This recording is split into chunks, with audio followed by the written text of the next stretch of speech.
Benjamin Stewart se tenait à la fenêtre de son bureau, dans son manoir à la périphérie de Fort Worth, et regardait la rue où les journalistes des journaux locaux commençaient déjà à se rassembler. Il savait, bien sûr qu'il savait, les rumeurs dans cette ville se propageaient plus vite que des balles de Colt. La veille au soir, son père, George Stewart, propriétaire de la plus grande compagnie de chemin de fer du Texas, était entré dans le bureau le visage sombre et avait jeté un journal sur la table. « Lise », avait-il dit sèchement. Benjamin déplia la page et vit le titre. « Quote, Diorkia ».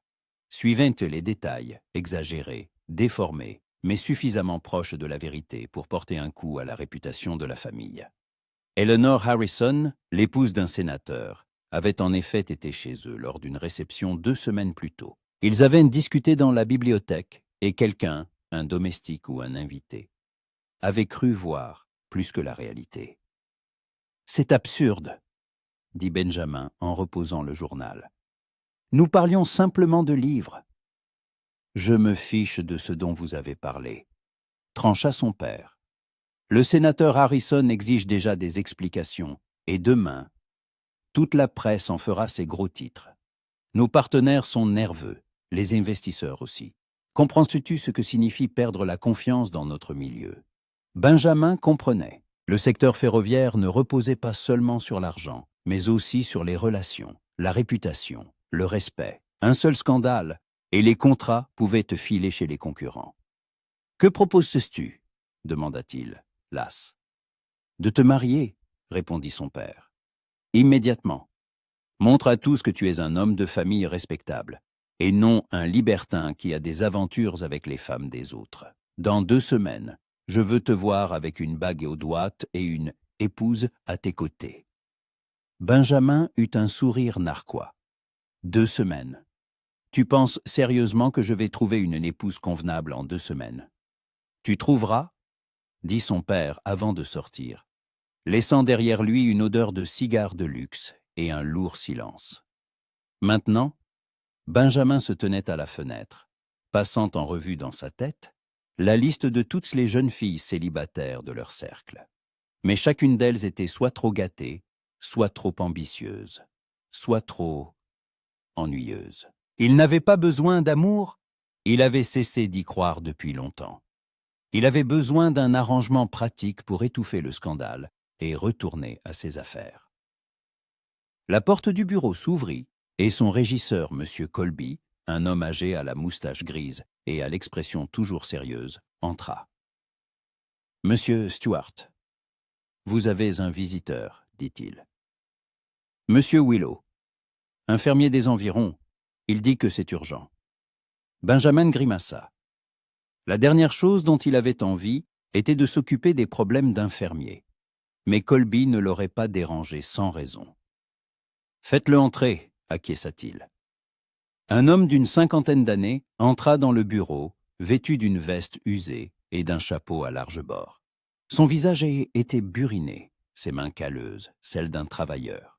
Il retira son chapeau et le serra contre sa poitrine, comme s'il entrait dans une église.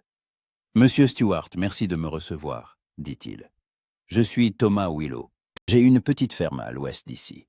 J'ai entendu dire que votre compagnie prévoyait de construire une nouvelle ligne de chemin de fer à travers nos terres. » Benjamin hocha la tête. « Oui, c'est exact. Nous avons proposé de racheter les parcelles à un prix juste. »« Juste ?» Thomas serra son chapeau plus fort. « Monsieur Stewart, la somme que vous proposez ne couvre même pas la moitié de ce que j'ai investi dans cette terre. J'y ai travaillé pendant 20 ans. C'est tout ce que j'ai. J'ai une fille. Elle a besoin d'une dot, d'un avenir. Je suis venu vous demander de reconsidérer vos conditions. » Benjamin écoutait en pensant au nombre de fermiers qui étaient déjà venus le voir, avec des requêtes similaires. Il n'était pas un homme cruel, mais les affaires sont les affaires. Le chemin de fer apporterait plus de prospérité à la région que des dizaines de petites fermes. « Monsieur Willow, je comprends votre situation, » dit-il calmement. « Mais la somme proposée est tout ce que nous pouvons offrir. Si vous refusez, la voie ferrée passera quand même sur vos terres, mais vous ne recevrez rien. » Thomas pâlit. Mais comment vais-je? Et ma fille? Benjamin s'arrêta brusquement. Une fille. Il a une fille. L'idée lui vint soudainement, presque absurde, mais plus il y pensait, plus elle lui semblait raisonnable. « Quel âge a votre fille » demanda-t-il.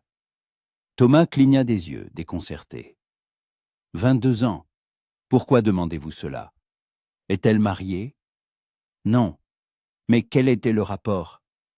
Benjamin se leva et s'approcha. « Monsieur Willow, j'ai une proposition. Je doublerai le montant pour votre ferme et j'ajouterai de l'argent pour une nouvelle terre ailleurs. Mais en échange, je veux que votre fille devienne ma femme. » Un silence s'installa. Thomas le regardait comme s'il n'en croyait pas ses oreilles.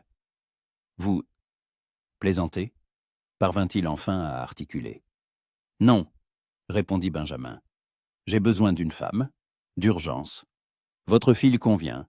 Elle n'est pas de notre milieu, donc elle ne sera pas capricieuse et n'exigera pas l'impossible. Ce sera un marché honnête. Elle aura mon nom, ma protection, mon argent.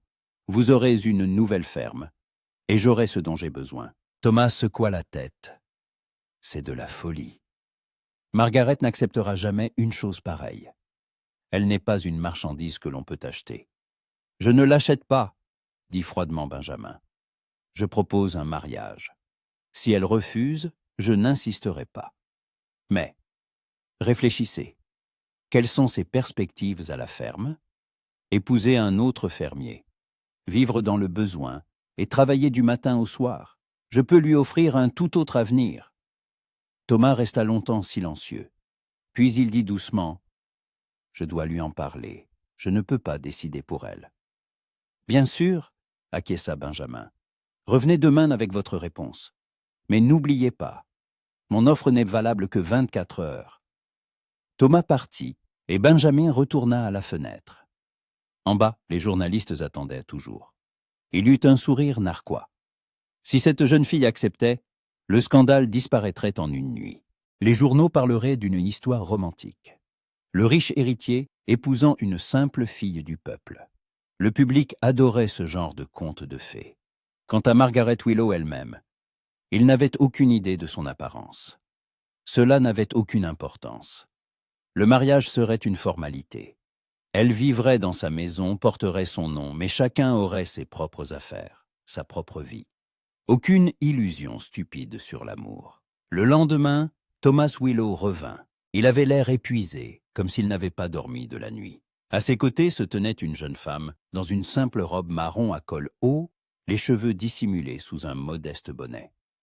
Son visage était pâle, mais calme. Ses yeux gris étaient attentifs. Elle regardait Benjamin sans crainte, mais aussi sans grand intérêt, comme si elle évaluait un achat au marché.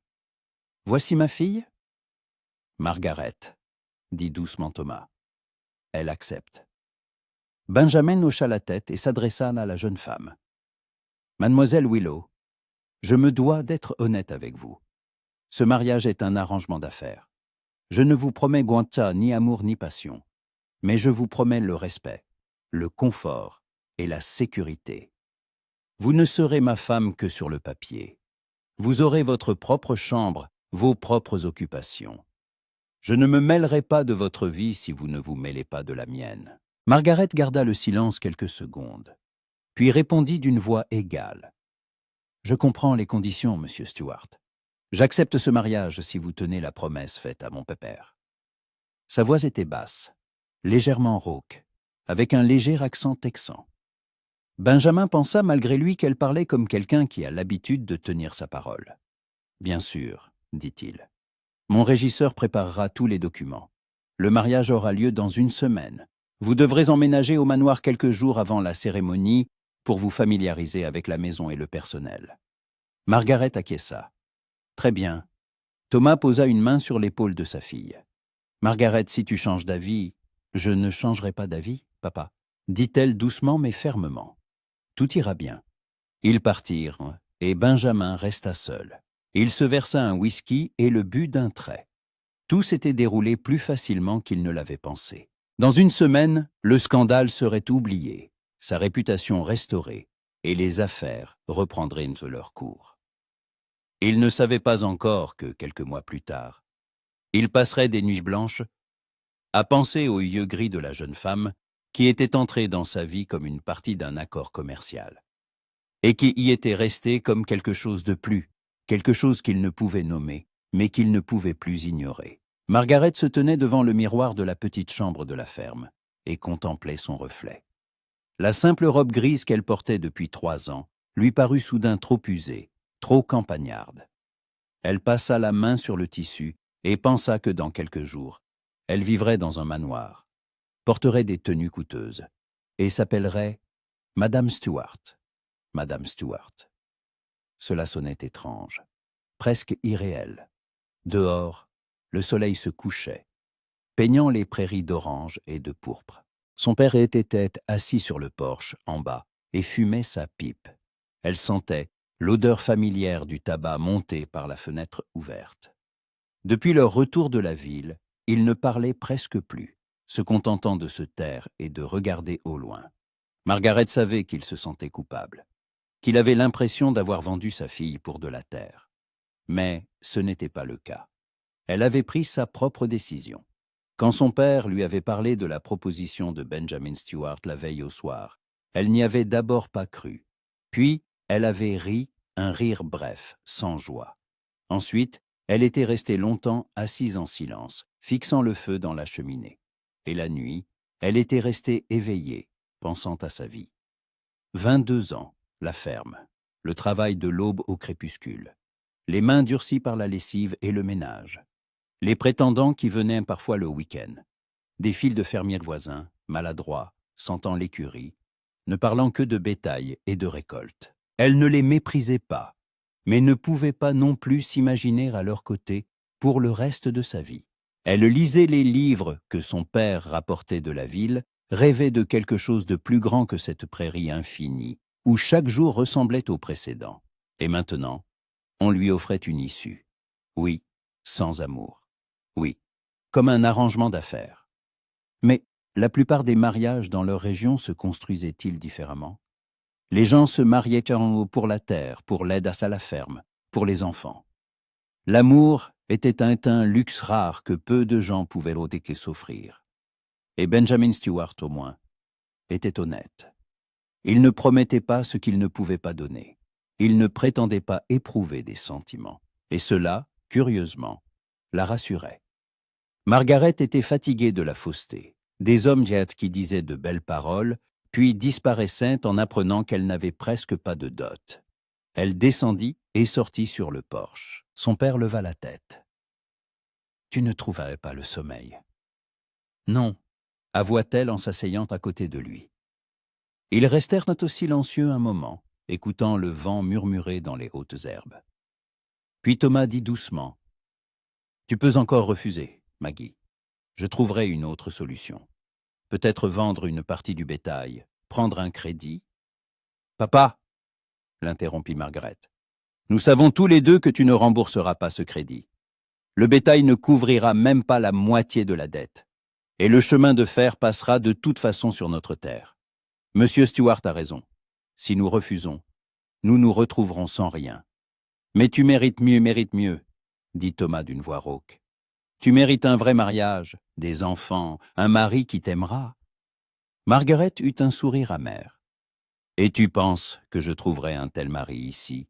Jim Carter, qui se saoule tous les samedis, ou Will Thompson, qui a déjà 3 enfants de sa première femme et qui cherche une nounou gratuite. Papa, je ne suis plus une petite fille. Je comprends comment ce monde fonctionne. Et la proposition de M. Stuart, c'est la meilleure surchose que je puisse obtenir. Thomas ne répondit rien. Il passa simplement un bras autour des épaules de sa fille, et ils restèrent ainsi jusqu'à la tombée de la nuit. 3 jours plus tard, la calèche de Benjamin Stuart vint chercher Margaret. Le cocher, un homme âgé en costume propre, l'aida à monter avec sa petite valise qui contenait tous ses biens. 2 robes, une chemise de nuit, une brosse à cheveux et un recueil de poèmes offerts par sa mère avant sa mort. Margaret regardait par la fenêtre tandis que la calèche roulait sur la route poussiéreuse vers Fort Worth. Les prairies firent place à de rares maisons, Puis apparurent les rues, les magasins, les saloons. La ville était plus grande qu'elle ne s'en souvenait, bruyante, sentant la fumée et les chevaux. Les gens et la étaient venaient, des femmes en robes et chapeaux colorés, des hommes en costumes et bottes de cow-boy. La calèche s'arrêta devant un haut portail. Derrière, on apercevait un manoir de 2 étages, avec des colonnes blanches et de larges fenêtres. Margaret descendit et s'immobilisa un instant. Elle n'avait jamais rien vu de tel. Leur ferme aurait pu tenir dans une seule aile de cette maison. « Bienvenue, mademoiselle Willow » entendit-elle. Un homme âgé en costume strict s'approcha d'elle, le même régisseur qu'elle avait vu dans le bureau de Benjamin. « Je suis monsieur Colby. Monsieur Stewart m'a demandé de vous montrer la maison et votre chambre. » Margaret hocha la tête et le suivit. L'intérieur du manoir était encore plus impressionnant. Haut plafond, sol en marbre, tableaux aux murs, lustres en cristal. Le bruit de ses pas résonnait dans le couloir, et elle se mit instinctivement à marcher plus doucement, comme si elle craignait de troubler le silence de cet endroit. Colby la conduisit au deuxième étage et ouvrit la porte d'une chambre spacieuse, avec une grande fenêtre donnant sur le jardin. Il y avait un lit à tête sculptée, une armoire, une coiffeuse avec un miroir et un fauteuil moelleux près de la cheminée. « Voici votre chambre, mademoiselle Willow, » dit Colby. « Si vous avez besoin de quoi que ce soit, sonnez simplement la clochette. Une servante viendra immédiatement. Le dîner sera servi dans 1 heure. Monsieur Stewart vous rejoindra dans la salle à manger. » Il partit, et Margaret resta seule. Elle fit lentement le tour de la pièce, passa la main sur le tissu lisse du couvre-lit, regarda par la fenêtre le jardin bien entretenu avec ses parterres de fleurs et ses allées. C'était un autre monde, beau mais étranger. Elle se lava, enfila sa meilleure robe, une robe vert foncé avec un col en dentelle, qu'elle ne portait que pour les grandes occasions. Elle se coiffa et attacha ses cheveux en un simple chignon sur la nuque. Elle n'avait aucun bijou, à l'exception d'une petite broche en argent héritée de sa mère. Quand elle descendit dans la salle à manger, Benjamin était déjà assis à la longue table recouverte d'une nappe d'un blanc immaculé. Il se leva à son arrivée, un geste de politesse qui semblait être de rigueur ici. Pour la première fois, Margaret put l'observer attentivement. Dans son bureau, elle avait été trop tendue pour remarquer les détails. Maintenant, elle vit que Benjamin Stewart était un homme grand, d'environ 30 ans, aux cheveux sombres soigneusement peignés en arrière. Son visage était tiercé et vert, aux traits birres marqués, un nez droit, un menton volontaire, des lèvres fines. Ses yeux marron foncé, presque noirs, étaient attentifs et froids, comme ceux d'un homme habitué à tout contrôler. Il portait un costume coûteux, un gilet avec une chaîne de montre de poche en or, une chemise blanche avec une cravate impeccablement nouée. Ses mains étaient ensoignées, sans la moindre callosité. Les mains d'un homme qui n'avait jamais travaillé la terre. Il avait exactement l'apparence qu'elle s'était faite d'un riche gentleman de la ville, élégant, sûr de lui, inaccessible. Il n'y avait rien de doux ou de bienveillant dans son apparence, mais une sorte de force contenue, qui vous obligeait involontairement à vous redresser et à garder votre dignité. « Mademoiselle Willow », dit-il en lui désignant une chaise en face de lui. « Je vous en prie, asseyez-vous. » Margaret s'assit, essayant de ne pas montrer son malaise. Un serviteur servit le premier plat, une soupe de gibier aux légumes. Elle prit sa cuillère et commença à manger, sentant le regard de Benjamin sur elle. « J'espère que la chambre vous convient, » dit-il après une pause. « Oui, merci, » répondit Margaret. « Elle est très spacieuse. » Si quelque chose ne va pas, dites-le à M. Colby. Il s'occupera de tout. Un silence gênant s'installa. Margaret ne savait pas de quoi parler avec cet homme. Il venait de mondes complètement différents. Elle termina sa soupe, et le serviteur retira aussitôt son assiette pour la remplacer par un plat de bœuf rôti, de pommes de terre et de carottes. « Je dois vous expliquer certaines choses, » dit enfin Benjamin en posant sa fourchette. « Le mariage aura lieu dans 3 jours. Ce sera une petite cérémonie à l'église, avec seulement les proches. Ensuite, nous organiserons une réception pour les partenaires et les connaissances d'auteur de mon père. Vous devrez être présente, sourire, et vous comporter comme il sied à une épouse. Pas de mots superflus, pas de questions. Restez simplement à mes côtés et ayez l'air satisfaite. Margaret leva les yeux.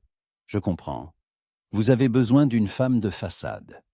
Benjamin fronça légèrement les sourcils. Pas exactement. J'ai besoin d'une femme pour étouffer un scandale et calmer l'opinion publique. Après cela, tout rentrera dans l'ordre. Vous aurez votre vie et j'aurai la mienne. Nous ne nous croiserons que lors des événements officiels. Très bien, dit calmement Margaret. Cela me convient. Benjamin hocha la tête, manifestement satisfait de sa réponse. Le reste du dîner se déroula en silence. Quand ils eurent terminé, il se leva et dit « Demain matin, une couturière viendra vous voir. Il vous faut une robe de mariée et quelques tenues pour la réception. Choisissez ce que vous voulez. Je paierai la note. » « Merci, » répondit doucement Margaret. Il acquiesça et quitta la salle à manger, la laissant seule. Margaret se leva lentement et regagna sa chambre. Elle s'allongea sur le lit et ferma les yeux. Dans 3 jours, elle deviendrait Madame Stuart, l'épouse d'un homme qui la regardait comme une simple transaction commerciale. Elle n'était pas blessée. Elle avait elle-même accepté ses conditions. Mais au fond d'elle, un sentiment étrange s'agita. Ni pitié pour elle-même, ni déception. Plutôt de la curiosité. Qu'allait-il se passer ensuite? Pourrait-elle s'adapter à cette maison froide et belle, aux côtés d'un homme qui n'avait même pas pris la peine de lui demander ce qu'elle voulait, elle? Le matin du mariage était clair et calme. Margaret se réveilla tôt, avant même que la servante ne frappe à la porte avec le plateau du petit-déjeuner. Elle resta au lit, regardant la robe blanche suspendue à un cintre près de l'armoire. La couturière l'avait apportée la veille au soir. Simple mais élégante, en soie coûteuse, avec de longues manches et un col haut bordé de fines dentelles. La robe était accompagnée d'un court voile et d'une paire de chaussures en satin blanc. Margaret s'assit et s'étira. En 3 jours passés au manoir, elle ne s'était toujours pas habituée à ce silence, à la douceur du lit, au fait que quelqu'un lui apporte à manger et nettoie derrière elle. À la ferme, elle se levait à l'aube, allumait le poêle, préparait le petit déjeuner pour son père, nourrissait les poules, trayait la vache. Ici, on n'exigeait rien d'elle, sinon de rester dans sa chambre et d'attendre. Elle se leva et s'approcha de la fenêtre. En bas, dans le jardin, les domestiques s'affairaient déjà, préparant tout pour la petite réception d'après la cérémonie. Ils disposaient des tables, accrochaient des guirlandes de fleurs. Tout semblait beau et impeccable. Mais Margaret avait l'impression d'observer le mariage de quelqu'un d'autre de loin. On frappa à la porte, et une jeune servante entra avec un plateau. « Bonjour, mademoiselle Willow, » dit-elle poliment. « Monsieur Colby m'a demandé de vous dire que la calèche sera prête dans 2 heures. Je vais vous aider à vous habiller et à vous coiffer. » Margaret hocha la tête. La jeune fille posa le plateau sur une petite table, des œufs au bacon, du pain frais, de la confiture, du café. Margaret se força à manger un peu, bien qu'elle n'eût pas d'appétit. Puis la servante l'aida à enfiler la robe, à lasser le corset, à arranger ses cheveux en un chignon haut et à fixer le voile. Quand tout fut nu prêt, Margaret se regarda dans le miroir et reconnut à peine son reflet. Elle ressemblait à une véritable mariée de bonne famille, gracieuse, élégante, inaccessible. Seuls ses yeux trahissaient la vérité. Ils ne brillaient d'aucune joie, seulement d'une calme détermination. L'église se trouvait au centre de la ville, un petit bâtiment en pierre, avec un haut clocher et des vitraux. Lorsque la calèche arriva, Margaret vit que les invités étaient déjà rassemblés à l'intérieur. Peu de monde, une vingtaine de personnes. Elle reconnut son père, qui se tenait à l'entrée dans son plus beau costume, celui qu'il ne portait que pour les enterrements et les fêtes. À côté de lui se trouvaient Monsieur Colby et quelques inconnus en tenue coûteuse, probablement des partenaires et des connaissances de la famille Stuart. Son père s'approcha d'elle, lui prit la main et dit doucement Tu es magnifique, Maggie. Ta mère serait fière de toi. Margaret serra sa main en retour. Les mots étaient inutiles. Ils savaient tous les deux qu'ils faisaient cela pour survivre, pour leur avenir. Le romantisme n'avait rien à voir là-dedans. Ils entrèrent dans l'église. L'air sentait l'encens et le vieux bois. Près de l'autel se tenait le prêtre, un homme âgé à la barbe grise, et à ses côtés, Benjamin. Il portait un costume noir avec une chemise d'un blanc immaculé, les cheveux lissés, le visage impassible. Quand Margaret remonta l'allée, il se tourna et la regarda. Leurs regards se croisèrent un instant, et elle tenta de lire quelque chose dans ses yeux. Mais il n'y avait qu'une indifférence polie. Son père la conduisit à l'autel, plaça sa main dans celle de Benjamin et se retira. Margaret sentit les doigts de Benjamin se refermer sur son poignet, fermes, mais sans chaleur. Ils se tenaient en côte à côte, et le prêtre commença à lire les prières. Les mots sonnaient familiers, ordinaires, comme s'il ne s'agissait pas d'un mariage, mais d'un service dominical habituel. Benjamin Charles Stewart, prenez-vous pour épouse Margaret Elizabeth Willow. Promettez-vous de l'aimer, de la respecter et de lui être fidèle en toutes circonstances, jusqu'à ce que la mort vous sépare. Je le promets, dit Benjamin d'une voix égale, sans hésitation. Margaret savait que ce n'était qu'une formalité. De belles paroles qui ne signifiaient rien. Margaret Elizabeth Willow, prenez-vous pour époux Benjamin Charles Stewart. Promettez-vous de l'aimer, de le respecter et de lui être fidèle en toutes circonstances, jusqu'à ce que la mort vous sépare. Elle prit une profonde inspiration et répondit « Je le promets ». Le prêtre sourit. « Alors, au nom de Dieu, je vous déclare mari et femme. Vous pouvez embrasser la mariée. » Benjamin se tourna vers elle. Un instant, Margaret vit une légère confusion dans ses yeux, comme s'il avait oublié cette partie de la cérémonie. Puis, il se pencha et effleura sa joue de ses lèvres. Ce n'était pas un baiser, mais une simple imitation, un hommage à la tradition. Les invités applaudirent. Margaret se força à sourire. Benjamin lui prit le bras et ils descendirent ensemble l'allée vers la sortie. Devant les portes de l'église, une calèche ornée de rubans blancs les attendait. Sur le chemin du retour au manoir, ils gardèrent le silence. Margaret regardait par la fenêtre. Benjamin fixait le vide devant lui. Finalement, il dit « Vous vous en êtes bien sortis. Il y aura plus de monde à la réception. Mais on attend de vous la même chose. Restez simplement à mes côtés, souriez et répondez poliment si quelqu'un vous adresse la parole. » « Je comprends, » répondit Margaret. « Bien. Après la réception, vous pourrez retourner dans votre chambre. Demain, je pars pour quelques jours en voyage d'affaires. Vous serez seul à la maison, Monsieur Colby s'occupera de tout. » Margaret hocha la tête. Ces mots la soulageaient même. Cela signifiait qu'elle n'aurait pas à faire semblant plus longtemps que nécessaire. La réception se déroulait dans le jardin derrière le manoir. Les invités arrivaient les uns après les autres. Des hommes en costumes coûteux, des femmes en robes colorées aux coiffures somagoches complexes. Ils félicitaient de Benjamin, lui serraient la main, puis examinaient tante Margaret avec curiosité. Elle sentait leurs regards, évaluateurs, surpris, parfois moqueurs. Beaucoup savaient sans doute qu'elle était une simple fille de la campagne, que ce mariage n'était pas par amour, mais un moyen d'étouffer un scandale. L'une des dames, une femme âgée en robe bordeaux avec un haut col en dentelle, s'approcha de Margaret et lui parla d'un ton condescendant. « Ma chère, vous devez être très heureuse. Monsieur Stewart est un si bon parti, à vrai dire. J'ai été surprise d'apprendre votre mariage. Personne parmi nous ne soupçonnait que Benjamin avait une fiancée. » Margaret sourit poliment, comme Benjamin le lui avait appris. « Nous préférions ne pas rendre notre relation publique avant le mariage. »« Ah, comme c'est romantique !» dit la dame d'un ton traînant. Mais sa voix laissait transparaître le doute. « Et d'où venez-vous, ma chère ?»« Des environs, » répondit Margaret évasivement. « D'une petite ferme à l'ouest d'ici. » « Une ferme !» La femme haussa les sourcils. « Comme c'est intéressant. Vous êtes donc habitué à une vie simple. J'espère que vous n'aurez pas trop de mal à vous adapter aux manières de la ville.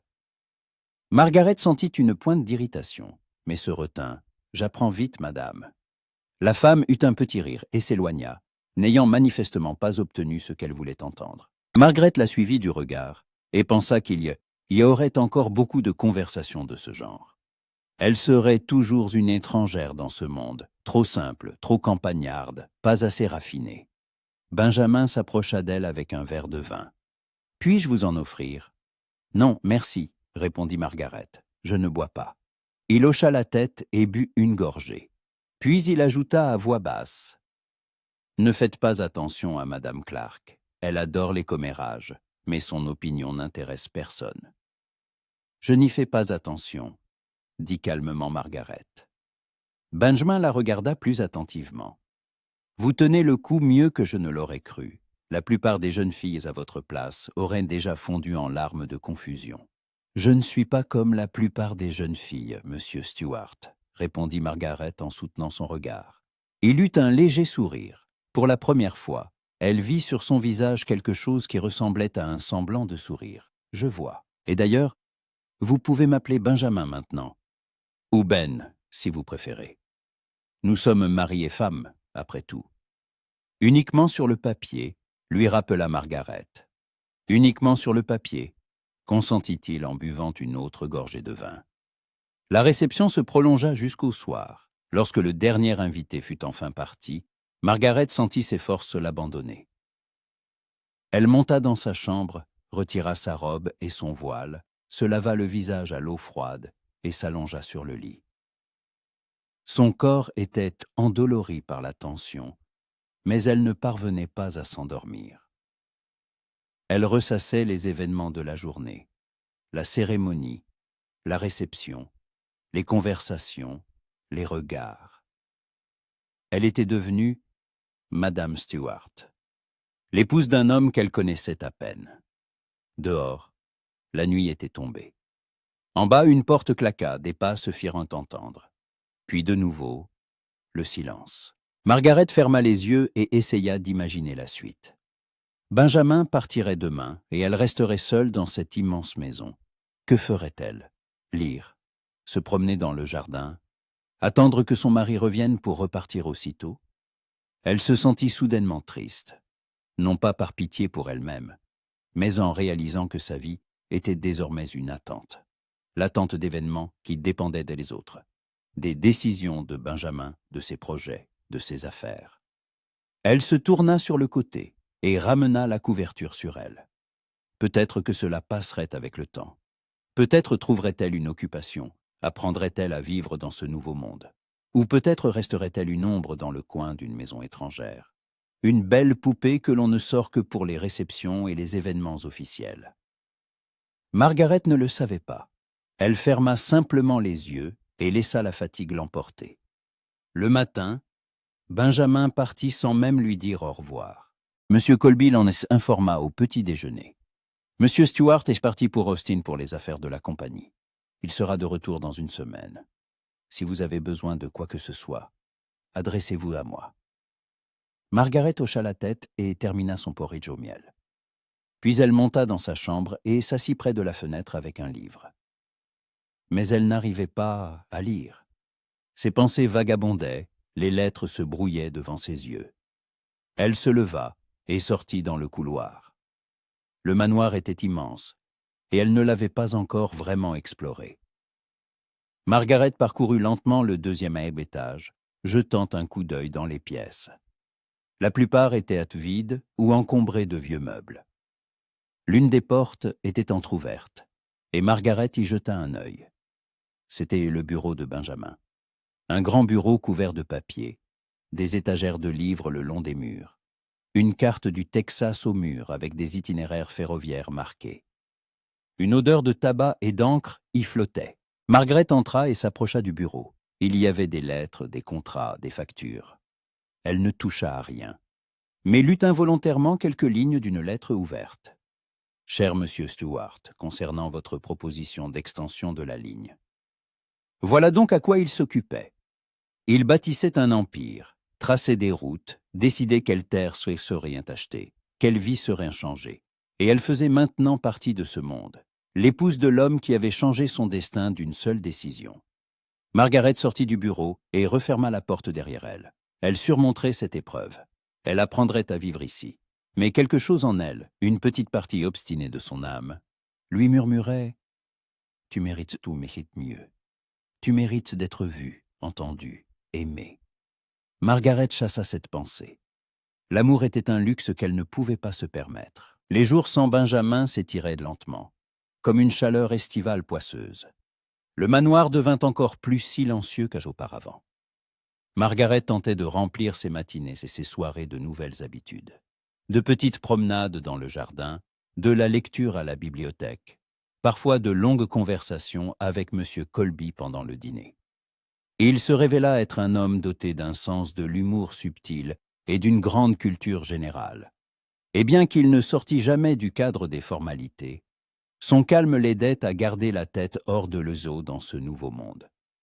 Un jour, au déjeuner, alors qu'on servait un rôti de venaison avec une sauce aux érelles, M. Colby remarqua comment Margaret goûtait prudemment la viande, comme si elle craignait qu'elle ne soit trop inhabituelle. « Mademoiselle Margaret, si quelque chose ne vous plaît pas, dites-le simplement au cuisinier. C'est un homme raisonnable et il ne se vexera pas. L'année dernière, M. Stuart père a exigé qu'il ne prépare que des plats aux Français. Une semaine plus tard, toute la maison s'est rebellée, y compris M. Stuart lui-même. Depuis, le cuisinier prépare ce qu'on lui demande, et non ce qui est à la mode. » Margaret sourit. La venaison était bonne. C'est juste que je suis habitué à une nourriture plus simple. Des haricots en ragoût, du pain de maïs, parfois du poulet le dimanche. Alors je transmettrai vos préférences au cuisinier, acquiesça Colby. Il sera ravi de préparer quelque chose de moins sophistiqué. Entre nous, il vient lui-même d'une ferme, et il en a assez de toutes ces sauces. Dès lors, des plats plus familiers commencèrent à apparaître sur la table, et Margaret se sentit un peu plus à l'aise. Le jardin n'était paisible. Parmi les buissons de jasmin et les vieux peupliers, à l'ombre desquels reposaient les roses, Margaret commença à trouver du réconfort. Parfois, le jardinier, un vieil homme nommé Walter aux mains ridées et bienveillantes, et à la parole douce et légèrement ésaillante, venait la voir. Il partageait les potins sur la vie des employés de la compagnie, parlait de ses 6 petits-enfants et se plaignait de l'arthrite qui le tourmentait la nuit. Autrefois, Mademoiselle Margaret, je pouvais travailler toute la journée dans le jardin sans m'arrêter, disait-il en taillant un rosier. Maintenant, chaque matin, je me réveille en me demandant s'il n'est pas temps de prendre ma retraite. Mais ensuite, je vois ces fleurs et je comprends qu'elles dépériraient sans moi. Monsieur Stuart fils est un homme bon, bien sûr, mais il s'y connaît en fleurs autant qu'une vache en arithmétique. Margaret éclata de rire, pour la première fois depuis des jours, et ce soulagement fut si inattendu qu'elle porta même la main à sa bouche. « Vous le pensez vraiment ? » ?»« Oh oui, mademoiselle. Une fois, il m'a ordonné de planter des cactus le long de l'allée. Je lui ai dit, « Monsieur Stuart, nous sommes au Texas, pas au Mexique. Ici, les cactus poussent partout de même. » Et il m'a répondu, « Alors plantez quelque chose qui ne pique pas et ne fane pas. » J'ai planté ces roses. Elles piquent et elles fanent, mais, au moins, elles sont belles. Margaret écoutait et souriait, se sentant faire partie de quelque chose de vivant, de réel. Après le thé du soir, elle retournait dans sa chambre et écrivait de courtes lettres à son père, lui racontant sa nouvelle vie sans trop de détails. Dans l'une d'elles, elle décrivit comment la pluie était tombée sur Fort Worth, pour la première fois depuis des semaines, et les odeurs fraîches et piquantes de la terre avaient rempli sa chambre. Son père répondait rarement, mais ses lettres étaient chaleureuses, pleines d'attention. Il écrivait qu'il avait déjà acheté un nouveau lopin de terre plus au sud, que le sol y était bon et l'eau proche, qu'il commencerait bientôt à construire une nouvelle maison. Margaret lisait ces lignes et se sentait soulagée. Sa décision avait donc été la bonne. Son père était sauvé. Il avait un avenir. Mais la nuit, lorsque le manoir plongeait dans le silence, Margaret restait éveillée et pensait que son propre avenir était encore incertain. Elle était l'épouse d'un homme riche, mais vivait comme une invitée dans une maison étrangère. Elle avait un toit, de la nourriture, de belles robes, mais pas de but, pas d'endroit où elle pourrait se sentir utile. Une semaine plus tard, Benjamin revint. Le soir, alors que Margaret s'apprêtait à se coucher, il frappa à sa porte et entra sans y être invité. Elle s'attendait à un échange de phrases courtes et phrases froides, à des questions polies sur son état de santé, mais cette fois, il avait l'air fatigué, pas indifférent, mais vraiment épuisé par un long voyage et par les affaires. Ses cheveux étaient légèrement en désordre, sa cravate desserrée, une ombre de barbe sur son visage. Il retira sa veste et la jeta sur le dossier d'un fauteuil, puis s'assit lourdement dans le fauteuil près de la cheminée et se frotta l'arête du nez. « J'ai été retardé, dit-il doucement. La route jusqu'à Austin a été difficile. Nous avons dû changer d'itinéraire à cause d'une inondation. Le pont sur la rivière Brazos a été emporté, et nous avons dû faire un détour par Waco. La compagnie a perdu beaucoup d'argent, 2 wagons de marchandises sont restés coincés dans la boue, l'un s'est renversé. Personne n'a été blessé, mais la cargaison est perdue. » Margaret s'assit sur le bord de son lit et écouta son récit sans l'interrompre. Il ne baissait pas la voix, ne jouait pas le rôle du maître du manoir, mais parlait comme s'il avait oublié les murs entre eux, comme s'il avait simplement besoin de se confier. De plus, poursuivit-il avec un sourire amer, notre partenaire à Austin s'est montré plus têtu qu'une mule. Il exigeait de modifier les termes du contrat, voulait plus d'argent pour la location des terres. J'ai passé 3 jours en négociation, et il répétait sans cesse la même chose. L'inflation, les risques, les imprévus. Finalement, nous avons trouvé un compromis, mais j'y ai laissé assez de nerfs pour toute une année. « Vous vous replongez toujours si vite dans le travail ?» demanda Margaret avec une curiosité sincère, non pas comme une épouse, mais comme une personne intéressée. Benjamin la regarda, et une lueur de surprise passa dans ses yeux, comme s'il ne s'attendait pas à ce qu'elle s'intéresse à cela. « Le travail, c'est ce que je sais faire. Tout le reste me semble plus compliqué. J'ai grandi avec les chiffres, les contrats, les plans de chemin de fer. Mon père disait toujours, « Si tu ne travailles pas, tu ne vis pas. » Je m'y suis habitué. « Et vous ne savez pas vous reposer ?» demanda Margaret avec un léger sourire. Benjamin réfléchit. « Me reposer ? Je ne me souviens pas de la dernière fois où je me suis reposé juste pour le plaisir, sans but. Peut-être il y a 10 ans, quand nous sommes allés à la chasse avec mon père. Mais même là, il parlait tout le temps d'affaires, de projets d'expansion. Même au coin du feu, sous les étoiles, nous discutions de l'endroit où poser la prochaine ligne. » Margaret perçut dans sa voix quelque chose de nouveau. Une lassitude non seulement des affaires, mais de lui-même, de cette vie sous tension permanente. Elle pensa que pour la première fois, elle le voyait vivant, pas schématique, pas en carton-pâte, mais un véritable être humain avec ses doutes et ses faiblesses. « Voulez-vous du thé ?» proposa-t-elle. Il hocha la tête avec reconnaissance. « Volontiers. Pour être honnête, je ne me souviens plus de la dernière fois où j'ai bu un thé normal. À Austin, on m'a servi une sorte de mixture qu'ils appelaient café, mais qui avait le goût de boue liquide. » Margaret se leva et se dirigea vers la petite table près de la fenêtre où se trouvait une bouilloire sur un réchaud à alcool. Elle alluma la flamme, mit le thé et attendit que l'eau bouille. Pendant qu'elle préparait le thé, le silence était léger, non pesant.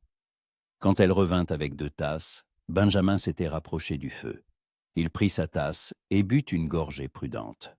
« Un bon thé, dit-il, surpris. Où avez-vous appris à le préparer ainsi ? » « De ma mère, » répondit Margaret. Elle disait qu'un bon thé est la moitié du remède à tous les maux. Quand j'étais triste, elle me préparait toujours un thé à la menthe et au miel. Elle disait que ça apaisait l'âme. Benjamin hocha la tête et regarda ses mains qui tenaient la tasse. Elles étaient fortes, travailleuses, sans bijoux, mais avec une peau propre et légèrement rêche. Les mains de quelqu'un qui connaît la valeur du travail.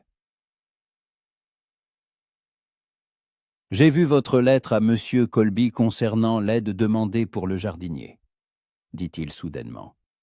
Vous demandiez de lui acheter de nouveaux outils et un remède pour son arthrite. Se taire et attendre, c'est aussi un travail? Il n'y avait pas d'ironie dans sa voix, mais Margaret sentit qu'il attendait une réponse honnête. Parfois, attendre, c'est remarquer, dit-elle. Remarquer le jardin, la pluie, les changements. Remarquer les gens qui travaillent, qui laignent à nos côtés. Walter est un homme bon. Il aime ce jardin plus que quiconque. Mais il a mal aux mains et il ne se plaint pas. J'ai simplement pensé qu'il avait besoin d'aide. Benjamin médita ces paroles. Puis il dit lentement, « Je n'ai jamais remarqué Walter. Il a toujours été simplement le jardinier. L'un des nombreux employés de la maison. Vous avez raison, je ne sais pas remarquer les gens. Seulement les chiffres et les contrats. La solitude, je la connais aussi, avoua-t-il de façon inattendue après une pause. Même dans le tumulte des affaires, même entouré de gens. Tout le monde me parle d'argent, de contrats, de profits. Personne ne me demande comment je vais, si je suis fatigué, si j'ai même envie de faire tout ça. Margaret sentit quelque chose se serrer dans sa poitrine. Elle comprenait cette solitude, différente de la sienne, mais non moins pesante. « Et vous, avez-vous envie de faire ça ?» demanda-t-elle doucement. Benjamin regarda le feu. « Je ne sais pas. Je ne me suis jamais posé la question. Mon père a décidé pour moi quand j'avais 15 ans. Il a dit « Tu dirigeras la compagnie après moi. » Et je l'ai accepté comme une évidence. J'ai étudié, travaillé, bâti ma carrière. Et maintenant, à 31 ans, je réalise soudain que je ne sais pas ce que je veux vraiment. Ils restèrent assis un moment sans parler, écoutant le crépitement du feu dans la cheminée. Pour la première fois, Margaret sentit qu'elle pouvait lui parler sans craindre de commettre une erreur, sans la tension qui existait entre eux depuis le premier jour. « Vous ne rêviez pas d'une telle vie, n'est-ce pas ?» demanda-t-il doucement en se tournant vers elle. « Non, je n'en rêvais pas, » répondit Margaret en regardant les flammes. « Je rêvais de choses simples, d'une maison où il fait toujours chaud, d'une famille où les gens se parlent le soir, au lieu de travailler jusqu'à l'épuisement, de livres que l'on peut lire non pas à la dérobée, mais longuement, attentivement. Mais je ne regrette pas d'être ici. Ici, il y a plus d'espace pour apprendre à être soi-même, et pas seulement la fille d'un fermier. » Benjamin leva les yeux vers elle, et son regard s'adoucit, se réchauffa. Il était toujours réservé, mais maintenant, un peu plus proche. « Je ne regrette pas de vous avoir choisi, Margaret, » dit-il doucement. « Au début, je pensais que ce n'était qu'un arrangement, que vous vivriez ici comme un décor, une belle poupée pour les réceptions. Mais vous êtes différente. Vous remarquez ce que je ne vois pas. Vous êtes vivante. » Margaret ne répondit pas par des mots, mais son regard ne trahissait ni peur ni tristesse. Seulement une acceptation simple et sincère. Et peut-être quelque chose d'autre, qu'elle ne comprenait pas encore elle-même. Benjamin termina son thé et posa sa tasse sur la petite table. Puis il se leva et se dirigea lentement vers la porte. Sur le seuil, il se retourna. « Bonne nuit, Margaret, et merci pour le thé et pour la conversation. »« Bonne nuit, Benjamin, » répondit-elle. Il sortit, refermant la porte derrière lui, et Margaret resta seule. Elle resta assise près de la cheminée encore longtemps, finissant son thé et pensant à leur conversation. Quelque chose avait changé ce soir, quelque chose d'important, bien qu'elle ne pût dire exactement quoi. À partir de ce soir-là, leurs dialogues devinrent un peu plus longs, un peu plus profonds. Ils restèrent prudents, mais parfois une légère ironie perçait dans la voix de Benjamin, et Margaret répondait non seulement de manière formelle, mais aussi avec un humour chaleureux. Chaque soir, ils dînaient ensemble. Benjamin lui parlait de ses affaires, des nouvelles lignes, des négociations avec ses partenaires, des problèmes avec les ouvriers. Margaret écoutait attentivement et posait parfois des questions qui le faisaient en se réfléchir. Un soir, au dîner, alors qu'on servait de la truite au four avec des légumes, Benjamin lui raconta une histoire amusante. Aujourd'hui, un fermier des environs est venu me voir. Il voulait que nous fassions passer le chemin de fer sur ses terres, car selon lui, cela augmenterait la valeur de sa parcelle. Je lui ai expliqué que la voie passerait à 3 milles de sa ferme, et non à travers. Il a réfléchi et a dit « Alors, rapprochez la voie ». Je lui ai demandé « Vous comprenez combien cela coûte ?» Il a répondu « Eh bien, vous êtes riche, ça ne vous dérange pas. » Margaret se mit à rire. « Et que lui avez-vous répondu ?» Je lui ai dit que s'il payait lui-même la moitié des frais, nous y réfléchirions. Il a vite changé d'avis et est parti. « Vous êtes un homme cruel, monsieur Stuart, » dit Margaret avec un sourire. « Je suis un réaliste, madame Stuart, » répondit-il, et une lueur d'amusement brilla dans ses yeux. Parfois, ils discutaient de livres. Margaret avoua qu'elle aimait la poésie, en particulier celle d'Emily Dickinson. Benjamin fut surpris. « Je pensais que vous lisiez des romans. »« J'en lis aussi, dit Margaret, mais la poésie, c'est comme de la musique. Quelques vers peuvent en dire plus qu'un livre entier. » Benjamin réfléchit. « Je n'ai jamais compris la poésie. J'ai toujours eu l'impression que c'était quelque chose de peu pratique. »« Tout dans la vie ne doit pas être pratique, » objecta doucement Margaret. « Parfois, la beauté a aussi sa valeur. » Il la regarda longuement et hocha la tête. « Peut-être avez-vous raison. » Parfois, Margaret surprenait son regard sur elle, un regard long, attentif, pensif. Il la regardait comme s'il la voyait pour la première fois, comme s'il essayait de comprendre qui elle était vraiment. Et elle remarquait comment il laissait sa main sur sa tasse un peu plus longtemps lorsqu'il lui parlait d'affaires, comment sa voix s'adoucissait lorsqu'il lui souhaitait bonne nuit. La tension entre eux avait changé. Elle était devenue moins formelle. Désormais, ce n'étaient plus seulement les termes d'un contrat qui les unissaient, mais quelque chose d'humain, de chaleureux, encore flou, certes, encore fragile, mais déjà réel.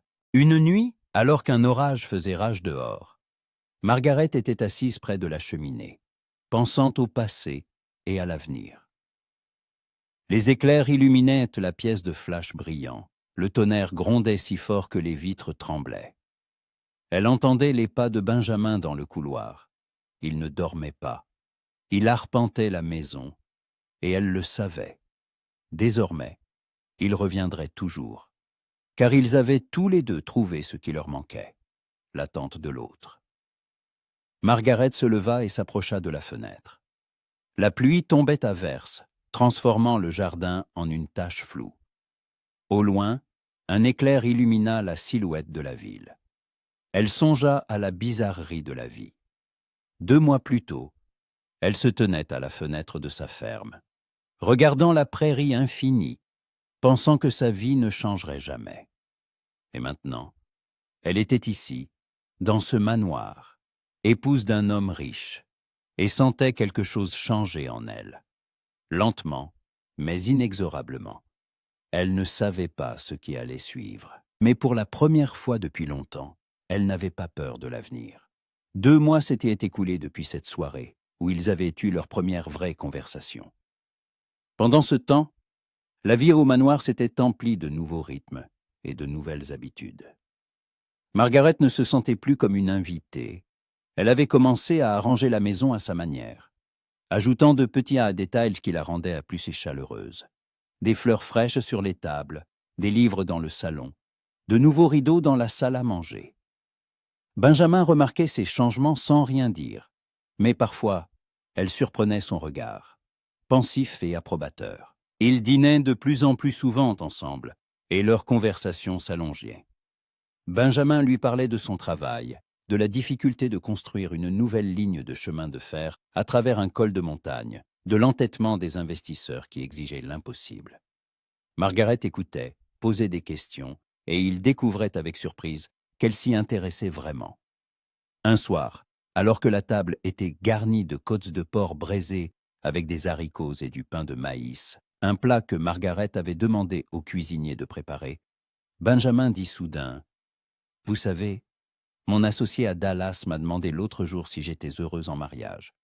Je n'ai pas su quoi répondre. » Margaret leva les yeux de son assiette. « Et qu'avez-vous répondu ?» ?»« J'ai dit que le bonheur est une notion relative. Puis j'ai pensé que cela sonnait comme une excuse. La vérité, c'est que je ne sais pas ce qu'est le bonheur. Je sais ce que sont le succès, le profit, l'atteinte des objectifs.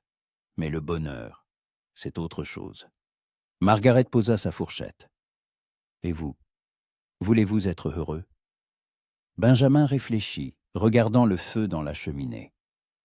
Avant, je pensais que le bonheur était pour les faibles, que les gens forts n'avaient pas besoin de ces sottises, mais maintenant, je ne sais pas. Peut-être que je suis simplement fatigué d'être fort tout le temps. La force ne consiste pas à ne rien ressentir, dit doucement Margaret. La force, c'est de s'autoriser à ressentir et de ne pas en avoir peur. Il la regarda longuement.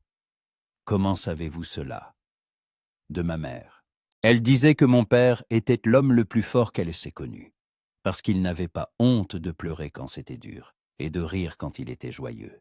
Il ne cachait pas ses sentiments derrière un masque.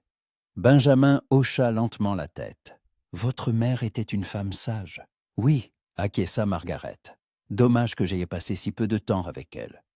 Elle est morte quand j'avais 14 ans. La fièvre. Elle s'est battue pendant 3 jours. Puis elle est simplement partie. Je suis désolé, » dit sincèrement Benjamin. Ils se turent et le silence n'était pas tendu, mais chaleureux, presque confortable. Fin octobre, une troupe de cirque de San Antonio arriva à Fort Worth. C'était un événement, toute la ville n'en parlait que. Le cirque avait planté ses chapiteaux en périphérie. Et chaque soir, des spectacles y étaient en donnés, avec des acrobates, des cavaliers, des magiciens. Margaret en avait entendu parler par une servante qui racontait avec enthousiasme comment son frère avait vu une femme galoper debout sur un cheval et un homme avaler du feu. Un matin, au petit déjeuner, Benjamin dit de manière inattendue « Voulez-vous aller au cirque ce soir ?» Margaret leva les yeux, surprise. « Au cirque? Oui. On dit que le spectacle en vaut la peine. Je ne suis pas allé au cirque depuis mon enfance. Peut-être est-il temps de se souvenir de ce que c'est que de s'amuser, sans penser aux affaires. » Margaret sourit, avec grand plaisir. Le soir, ils se rendirent en tant calèche au chapiteau. Une foule s'y pressait. Des familles avec des enfants, de jeunes couples, des cow-boys en chapeau et bottes, des dames en robes élégantes. Une odeur de noix grillées, de pop-corn et de barbe à papa flottait dans l'air. Margaret ne put retenir un sourire. L'atmosphère était si vivante, si joyeuse, qu'il était facile d'oublier ses soucis. Ils entrèrent sous le chapiteau et s'assirent sur des bancs en bois. Autour d'eux, les enfants criaient, les vendeurs vantaient leurs marchandises. L'orchestre accordait ses instruments. Quand le spectacle commença, Margaret se sentit redevenir une petite fille. Les acrobates volaient sous le dôme, réalisant des figures impossibles. Les clowns faisaient rire le public avec leurs gags. Une femme en costume scintillant galopait sur un cheval blanc, debout sur la selle, et jonglant avec des cerceaux. Benjamin était assis à côté d'elle, et Margaret voyait du coin de l'œil son sourire, non pas poli, mais sincère, comme celui d'un enfant.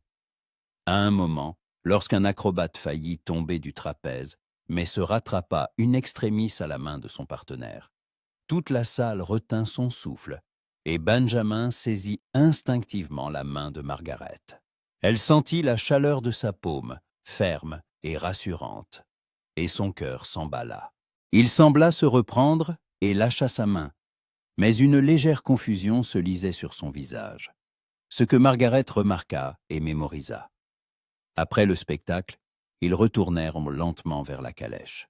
La foule se pressait encore, les enfants riaient, la musique jouait. « Merci de m'avoir emmené, » dit Margaret. « Merci d'avoir accepté, » répondit Benjamin. « Il y a longtemps que je ne m'étais pas senti aussi léger, sans le poids des affaires et des obligations. Vous devriez vous autoriser plus souvent à être simplement un homme, et non un homme d'affaires, » dit doucement Margaret. Il la regarda. « Avec vous, c'est plus facile. » Margaret ne sut que répondre. Elle se contenta de sourire, et ils rentrèrent chez eux dans un silence agréable. Novembre apporta les premiers froids. Le matin, le givre recouvrait l'herbe. Le vent devint vif et perçant. Dans le manoir, toutes les cheminées furent allumées, et la maison se remplit de chaleur et de l'odeur des bûches qui brûlaient. Benjamin commença à rester plus souvent à la maison le soir. Il travaillait dans son bureau, mais sortait parfois dans le salon où Margaret lisait ou brodait près du feu. Il s'asseyait dans le fauteuil en face et restait silencieux, regardant les flammes. Parfois, il discutait, parfois, il restait simplement assis l'un à côté de l'autre. Et ce silence était confortable, presque intime.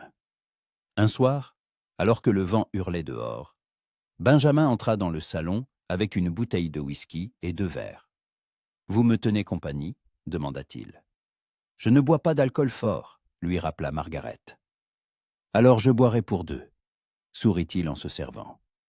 Il but une gorgée, posa son verre et dit « Aujourd'hui, mon père m'a annoncé qu'il comptait se retirer des affaires. Il veut que je prenne entièrement la direction de la compagnie. »« Et c'est une bonne nouvelle, n'est-ce pas ?» demanda Margaret. « Je ne sais pas. D'un côté, oui, c'est ce à quoi je me suis préparé toute ma vie. Mais de l'autre, j'ai soudain réalisé que je ne le voulais pas. Ou du moins, pas seulement ça. Je veux du temps pour vivre, pour une famille, pour m'asseoir parfois près du feu sans rien faire. » Margaret posa son livre.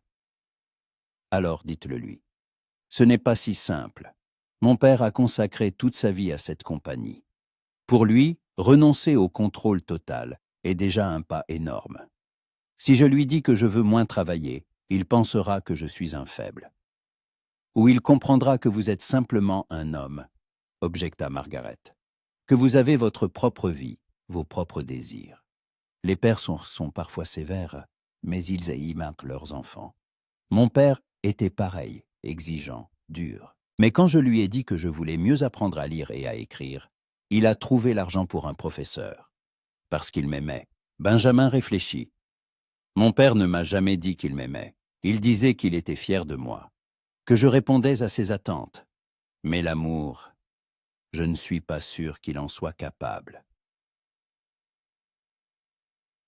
Tout le monde est capable d'aimer, dit doucement Margaret. Simplement, tout le monde ne sait pas le montrer. Benjamin la regarda longuement, avec chaleur. « Vous êtes une femme étonnante, Margaret. Je n'ai jamais rencontré quelqu'un qui voit le monde comme vous. Vous trouvez du bon même là où il semble ne pas y en avoir. » Margaret sentit le rouge lui monter aux joues. « J'essaie simplement de comprendre les gens. Nous faisons tous des erreurs, mais cela ne veut pas dire que nous sommes mauvais. » « C'est exactement ça, consentit-il. Vous comprenez les gens. Moi, je ne fais que les utiliser. »« Oh, ce n'est pas vrai, » objecta Margaret. « Vous avez aidé mon père. Vous auriez pu simplement prendre sa terre. Mais vous lui avez donné une chance de recommencer. Ce n'est pas de la cruauté, c'est de la justice. » Benjamin eut un sourire amer. « Je ne l'aimais pas fait par bonté. J'avais besoin d'une femme, et votre père s'est trouvé au bon endroit au bon moment. » « Mais vous auriez pu choisir quelqu'un d'autre, » insista Margaret. « Vous m'avez choisi, et je vous en suis reconnaissante. Vous avez changé ma vie. » Il se leva et s'approcha de la fenêtre, regardant l'obscurité derrière la vitre. « Vous avez aussi changé ma vie, Margaret. Je ne l'ai simplement pas compris tout de suite. » Un silence chargé de non-dits s'installa. Margaret sentait que quelque chose changeait entre eux, lentement, prudemment, mais inexorablement. Elle le voyait dans ses regards, l'entendait dans sa voix, le sentait dans l'air quand il était près d'elle. Début décembre, un bal de charité fut organisé en ville, à l'approche de Noël. Tous les fonds récoltés devaient servir à la construction d'une nouvelle école pour les enfants des familles pauvres. Benjamin reçut une invitation et demanda à Margaret si elle voulait y aller. « Il y aura les mêmes personnes qu'à notre mariage », la prévint-il. Des commérages, de l'hypocrisie, de l'esbrouf. Mais je ne peux pas refuser. C'est une question d'honneur pour notre famille. « Et j'irai avec vous, » dit Margaret. « Peu m'importe ce qu'ils pensent de moi maintenant. » Benjamin sourit. Voilà qui est bien dit. Le soir du bal, Margaret portait une nouvelle robe, bleu nuit, en velours, avec les épaules dénudées et une longue jupe. La servante lui avait fait une coiffure complexe, ornée de petites épingles à perles. Quand Margaret descendit dans le hall, Benjamin l'attendait déjà au pied de l'escalier. Il portait un smoking noir, un nœud papillon blanc les cheveux impeccablement coiffés. Quand il la vit, quelque chose dans ses yeux fit battre le cœur de Margaret plus vite. « Vous êtes magnifique, dit-il doucement. « Merci, répondit Margaret, essayant de cacher son trouble. Le bal se tenait dans la grande salle d'un hôtel du centre-ville. Les lustres brillaient, un orchestre jouait. Les invités dansaient et discutaient, une coupe de champagne à la main. Margaret et Benjamin entrèrent ensemble, et elle sentit immédiatement les regards sur elle, curieux, évaluateurs, envieux. Ils firent le tour de la salle, saluant les connaissances. Benjamin la présentait à ses partenaires, et Margaret souriait poliment, répondant aux questions brièvement et avec retenue. Elle avait appris à jouer ce rôle, celui de l'épouse d'un riche homme d'affaires, élégante et imperturbable. Lorsque l'orchestre entama une valse, Benjamin se tourna vers elle. « M'accorderez-vous cette danse ?» Margaret fut un instant décontenancée. « Je ne danse pas très bien. À la ferme, je n'ai pas eu l'occasion d'apprendre. »« Et ce n'est pas grave, » dit-il avec un sourire. « Suivez simplement mes pas. » Il lui prit la main et la conduisit sur la piste de danse. Margaret posa sa main sur son épaule, sentit la sienne se poser sur sa taille. Et ils commencèrent à bouger au rythme de la musique. Au début, elle était maladroite, lui marchait sur les pieds. Mais il la guidait patiemment, lui murmurant des indications. Et peu à peu, elle se détendit. Il tourbillonnait dans la salle, et Margaret se sentit soudainement bien. Elle voyait les autres couples les regarder, les femmes chuchoter derrière leurs éventails, mais cela lui était égal. Seul comptait le fait que Benjamin la tenait fermement et avec assurance, que ses yeux la regardaient avec chaleur, presque avec tendresse. Quand la musique s'arrêta, il ne la lâcha pas tout de suite. Ils restèrent ainsi quelques secondes, se regardant dans les yeux, et Margaret comprit soudain que quelque chose avait définitivement changé. Ce n'était plus un arrangement d'affaires. C'était quelque chose de réel, de vivant, d'effrayant par sa puissance. « Merci pour cette danse, » dit doucement Benjamin. « Merci à vous, » répondit Margaret, la voix tremblante. Ils retournèrent à leur table, et le reste de la soirée se déroula comme dans un brouillard. Margaret n'entendait presque pas les conversations autour d'elle, ne remarquait ni la nourriture, ni les boissons.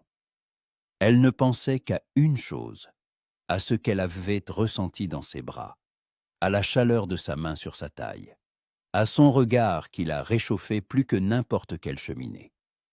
Quand ils rentrèrent tard dans la nuit, Benjamin la raccompagna jusqu'à la porte de sa chambre. Il se tenait dans le couloir, éclairé par une seule applique, en silence. « Bonne nuit, Margaret, » dit-il enfin. « Bonne nuit, Benjamin, » répondit-elle. Il se pencha et l'embrassa sur la joue, lentement, tendrement, s'attardant un instant de plus que nécessaire. Puis il se redressa et se dirigea vers sa chambre, sans se retourner. Margaret entra dans sa chambre, ferma la porte et s'adossa contre elle. Son cœur battait si fort qu'elle l'entendait dans ses oreilles. Elle s'approcha du miroir et regarda son reflet. Ses joues brûlaient, ses yeux brillaient. Elle leva la main et toucha l'endroit où ses lèvres avaient effleuré sa peau. Pour la première fois depuis longtemps, Margaret sentit qu'elle désirait plus qu'une simple vie confortable. Elle voulait l'amour. Un amour vrai, vivant, réciproque. Et il lui semblait qu'elle commençait à croire que c'était possible. Décembre recouvrit Fort Worth d'une fine couche de neige, une rareté au Texas, mais cet hiver-là fut particulièrement froid. Margaret se réveillait le matin pour voir par la fenêtre les toits blancs des maisons, les arbres couverts de givre d'argenté, la fumée des cheminées montant dans le ciel gris. La ville se transformait, devenant plus calme, plus douillette, comme si elle se préparait pour Noël. Au manoir aussi, les signes de fête apparurent. Les domestiques sortirent un grand sapin du cellier et l'installèrent dans le hall. Margaret décora l'arbre avec les servantes. Elle accrocha des boules de verre, des guirlandes de pop-corn et de canneberge, de petites bougies dans des bougeoirs en étain. L'odeur de pain emplit la maison, et Margaret se souvint de son enfance, quand elle allait en forêt avec son père chercher un sapin, puis qu'ils le décoraient ensemble de modestes jouets qu'ils fabriquaient eux-mêmes avec du papier et du tissu. Benjamin observait son travail depuis l'embrasure de la porte. adossé au montant. Un léger sourire flottait sur ses lèvres, celui que Margaret avait appris à reconnaître et à apprécier. « Vous transformez cette maison en quelque chose de vivant, dit-il. Margaret se retourna, tenant une boule de verre rouge à la main. Une maison doit être vivante. Sinon, ce ne sont que des murs et un toit. Autrefois, pour moi, ce n'était que des murs, avoua Benjamin. Un endroit où je dormais et où je travaillais parfois. Mais depuis que vous êtes ici, j'ai commencé à remarquer les détails. Les fleurs dans les vases, les livres sur les tables, l'odeur du pain frais le matin. Vous avez fait de cette maison un foyer. Margaret sentit son cœur se serrer à ces mots. Elle voulut répondre quelque chose, mais ne trouva pas les mots justes. Elle se contenta de sourire et d'accrocher la boule à une branche. Une semaine avant Noël, une lettre de son père arriva. Margaret la lut près de la cheminée, les larmes aux yeux. Son père écrivait que la nouvelle maison était presque terminée, que la terre était bonne, que la récolte de l'année suivante s'annonçait abondante. Il la remerciait pour son sacrifice, pour lui avoir offert une nouvelle vie. À la fin de la lettre, il écrivait « Ketatia ». Margaret essuya ses larmes et plia la lettre. Elle était heureuse pour son père, mais un vide se creusa dans sa poitrine. Il lui manquait, ainsi que la vie simple à la ferme, cette époque où tout était clair et simple. Le soir, au dîner, Benjamin remarqua qu'elle était plus silencieuse que d'habitude. « Quelque chose ne va pas ?» demanda-t-il. Margaret leva les yeux. « J'ai reçu une lettre de mon père. Il dit que tout va bien, que la nouvelle maison est presque prête. Je suis heureuse pour lui, mais il me manque. La maison me manque, ce qu'elle était avant. » Benjamin hocha la tête avec compréhension. « Je comprends. Parfois, j'aimerais aussi retourner dans le passé, quand tout était plus simple. Quand j'étais enfant et que mon seul souci était de fuir le précepteur pour aller pêcher à la rivière. » Margaret sourit à travers sa tristesse. « Vous pêchiez, je ne vous imagine pas avec une canne à pêche à la main. »« Et pourtant, j'étais un excellent pêcheur, » rit Benjamin. « Mais mon père me grondait toujours pour ça. Il disait que je perdais mon temps, qu'il fallait étudier et non paresser. Mais je m'échappais quand même. Il faut parfois paresser un peu pour rester humain. »« Vous avez raison, » acquiesça Margaret. « Peut-être devriez-vous recommencer à vous échapper. Au moins de temps en temps. » Benjamin la regarda attentivement. « Peut-être bien. Surtout si je suis en bonne compagnie. » Margaret sentit le rouge lui monter aux joues. Elle baissa les yeux vers son assiette, essayant de cacher son embarras. Après le dîner, Benjamin proposa. « Voudriez-vous aller voir votre père pour Noël? Nous pourrions prendre la calèche et y passer quelques jours. Je pense que ça lui ferait plaisir de vous voir, et j'aimerais aussi voir comment les choses avancent. » Margaret le regarda avec des yeux surpris. « Vous voulez vraiment y aller? Bien sûr, c'est votre père. Et pour être honnête, j'ai aussi envie de quitter la ville. Voir la campagne, respirer l'air frais, m'éloigner des affaires pendant quelques jours. » Margaret sourit si largement qu'elle en fut elle-même étonnée. « Merci, Benjamin.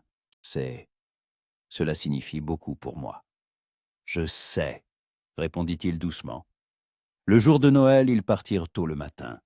La calèche était chargée de cadeaux et de provisions, ce que Margaret avait préparé pour son père. Des couvertures chaudes, du bon vin, de la viande fumée, des friandises, de nouveaux outils. Benjamin ajouta une enveloppe d'argent, précisant que c'était une simple aide, sans aucune obligation. Le trajet dura plusieurs heures. Une fine couche de neige recouvrait les prairies, le vent était froid, mais le ciel était clair et dégagé. Margaret regardait par la fenêtre, sentant l'excitation monter à chaque mile. Elle n'avait pas vu son père depuis plus de 3 mois, la plus longue séparation de leur vie. Quand ils arrivèrent à la nouvelle ferme, Margaret vit une petite maison en bois, avec un large porche et une cheminée d'où s'échappait de la fumée. Autour, des enclos bien entretenus pour le bétail, une grange, un puits. Tout était simple mais solide, fait avec amour. Son père sortit sur le porche en entendant le bruit des sabots. Quand il vit Margaret, son visage s'illumina d'un sourire. Elle sauta de la calèche et courut vers lui, oubliant tout le reste. Ils s'étreignirent longuement, et Margaret sentit l'odeur familière de tabac et de foin qui lui rappelait toujours sa maison. « Maggie, ma fille, dit Thomas d'une voix rauque, comme tu m'as manqué. »« Toi aussi, papa, répondit Margaret en essuyant ses larmes. Benjamin s'approcha et Thomas lui tendit la main. « Monsieur Stuart, merci d'avoir amené ma fille. Entrez, je vous en prie. J'ai préparé le dîner. Rien d'extraordinaire, mais tout est c'est frais et copieux. » L'intérieur de la maison était chaud et accueillant. La table était à mise, dinde rôtie, purée de pommes de terre, carottes braisées, pain fraîchement cuit, tarte aux pommes. Une nourriture simple mais préparée avec cœur. Ils s'assirent à table et Thomas servit le vin à tout le monde. Il leva son verre. « À la famille, au fait que nous soyons de nouveau réunis, même si c'est pour peu de temps. » Ils burent et le dîner commença. Thomas interrogeait Margaret sur sa vie en ville, sur la maison, sur ses nouvelles connaissances. Elle racontait, essayant de ne pas entrer dans les détails, de ne pas parler de la solitude des premiers temps, de la difficulté à s'adapter à ce nouveau monde.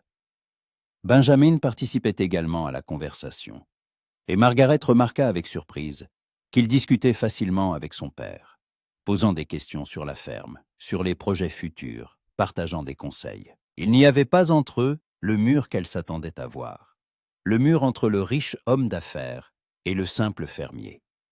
Ils parlaient d'égal à égal, avec respect l'un pour l'autre.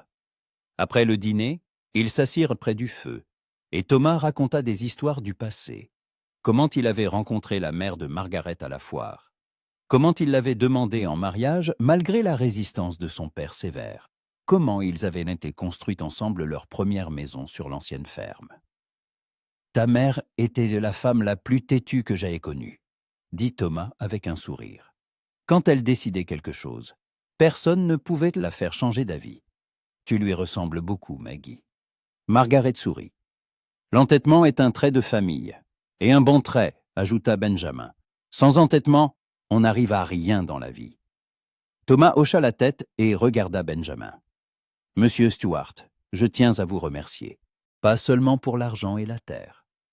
Merci de prendre soin de ma fille. Je vois qu'elle est heureuse. Et pour un père, il n'y a rien de plus important que le bonheur de son enfant.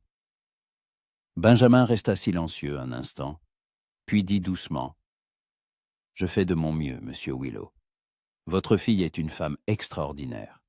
Elle a rendu ma vie meilleure que je n'aurais pu l'imaginer. » Margaret sentit son cœur s'arrêter à ces mots.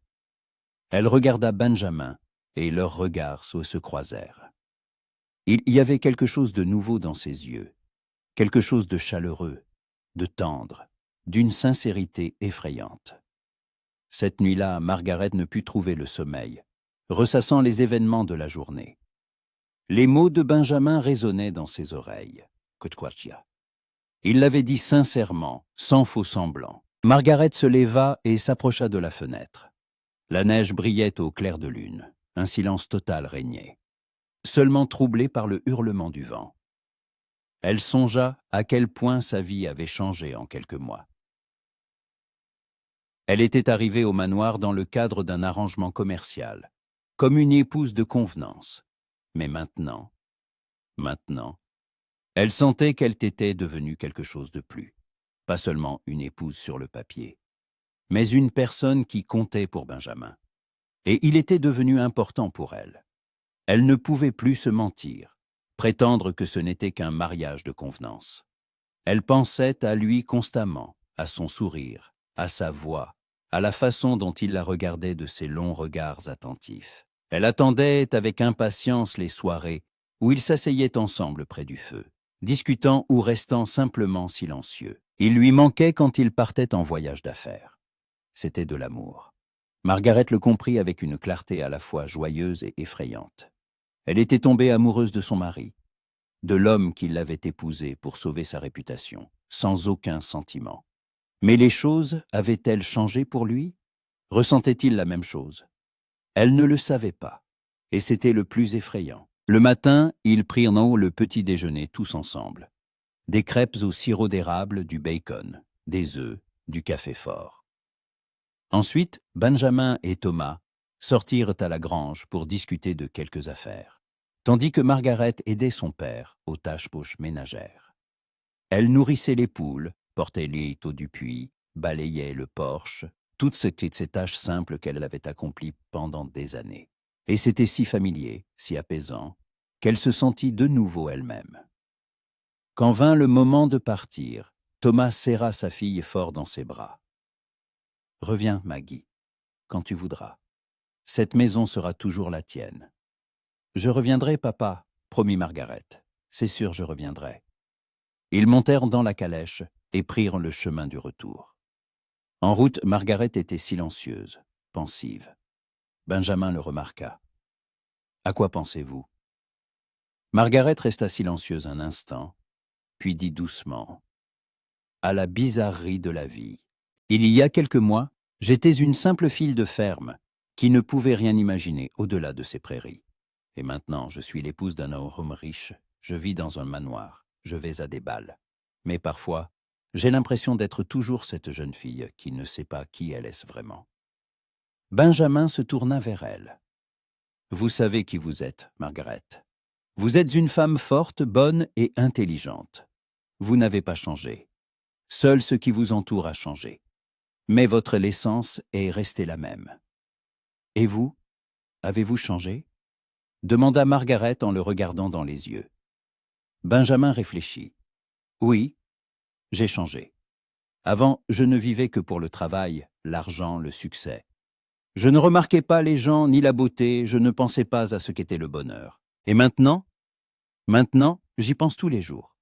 Et tout cela grâce à vous. » Margaret sentit son souffle se couper. « Benjamin, Il prit sa main dans la sienne. « Margaret, je dois vous dire quelque chose. Quand je vous ai épousée, c'était un arrangement. Je ne pensais ni aux sentiments, ni à l'amour. J'avais besoin d'une femme pour résoudre un problème, c'est tout. Mais au cours de ces mois, quelque chose a changé. Vous m'avez changé. J'ai commencé à voir le monde différemment. J'ai commencé à ressentir des choses auxquelles je n'avais même jamais pensé. » Margaret resta silencieuse, incapable de prononcer un mot. Son cœur battait si fort qu'il semblait sur le point de sortir de sa poitrine. « Je suis tombé amoureux de vous, Margaret, » dit doucement Benjamin. « Je ne sais pas quand c'est arrivé. Peut-être ce soir-là, quand nous buvions du thé près du feu, ou quand je vous ai vu dans votre robe de velours au bal, ou quand vous avez souri en décorant le sapin. Je ne sais pas. Mais je sais que je ne peux plus prétendre que ce n'est qu'un mariage de convenance. Pour moi, c'est devenu réel. Vous êtes devenu réel. » Margaret sentit les larmes couler sur ses joues. Elle serra sa main. « Je vous aime aussi, Benjamin. J'avais peur de me l'avouer, même à moi-même. J'avais peur que vous ne ressentiez pas la même chose. Mais je vous aime. J'aime ce que vous êtes devenu, la façon dont vous me regardez, dont vous me parlez. Je vous aime tel que vous êtes. » Benjamin se pencha et l'embrassa, non pas sur la joue, comme avant, mais sur les lèvres. Lentement, tendrement, avec une telle chaleur que Margaret sentit fondre toute la glace qui entourait son cœur. Elle répondit à son baiser, passa ses bras autour de son cou, et le monde autour d'eux disparut. Il ne restait que la chaleur de ses lèvres, de ses mains, de sa présence. Quand ils se séparèrent, Benjamin sourit. « Nous ne faisons plus semblant. Nous ne faisons plus semblant, » répondit Margaret en souriant à travers ses larmes. Ils rentrèrent au manoir tard dans la soirée. La neige recouvrait toujours les toits. Les fenêtres brillaient d'une lumière chaude.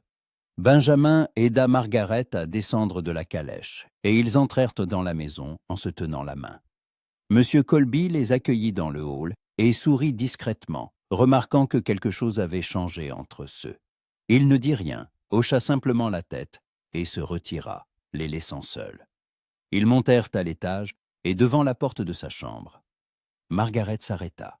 Benjamin la regarda d'un air interrogateur. « Quelque chose ne va pas ?» ?»« Non, » dit doucement Margaret. « Tout va bien, c'est juste. Je veux que vous sachiez que je suis heureuse. Pour la première fois depuis longtemps, je suis vraiment heureuse. » Benjamin la prit dans ses bras. « Moi aussi, Margaret. Moi aussi. » Ils restèrent ainsi un moment, écoutant le crépitement du feu dans la cheminée en bas, le tic-tac de l'horloge dans le hall, le murmure du vent dehors. C'était leur maison, leur vie, leur amour. Et ce n'était que le début. Quelques semaines passèrent. Janvier apporta de nouveaux froids, mais le manoir était chaud et confortable. Margaret et Benjamin ne vivaient plus chacun dans sa chambre. Ils partageaient la même chambre, le même lit, la même vie. Ils se réveillaient ensemble, prenaient le petit déjeuner ensemble, passaient leurs soirées près du feu, discutant de tout et de rien. Benjamin se mit à travailler moins, passant plus de temps à la maison. Il apprit à Margaret à jouer aux échecs, et elle se révéla être une bonne élève, le battant souvent à sa grande surprise. Il se lisait des livres à voix haute, se promenait dans le jardin enneigé, buvait du thé près de la cheminée. La vie devint plus simple, plus chaleureuse, pleine de sens. Benjamin comprit que le bonheur n'était ni l'argent ni le succès, mais les moments passés avec la personne aimée. Et Margaret comprit que sa décision d'épouser un inconnu avait été la bonne, car elle l'avait menée à l'amour qu'elle n'aurait jamais cru trouver. Un soir, alors qu'ils étaient assis près du feu, Benjamin dit soudain : « Vous savez, je pensais à ce qu'a dit votre père, sur le fait qu'une maison doit être pleine. J'ai pensé, peut-être devrions-nous avoir des enfants ?» Margaret leva les yeux vers lui et il brillait de bonheur. « J'adorerais, vraiment. » Benjamin sourit et l'embrassa. « Alors, c'est ce que nous ferons. » Ils s'enlacèrent, et Margaret songea que la vie était étonnante. Elle était entrée dans cette maison dans le cadre d'un marché, sans amour ni espoir. Et maintenant, elle avait tout, un mari aimant, un foyer chaleureux, un avenir plein de promesses. Dehors, le vent hurlait, mais à l'intérieur, il faisait chaud. Et cette chaleur ne venait pas de la cheminée, mais de leur cœur qui s'était enfin trouvé.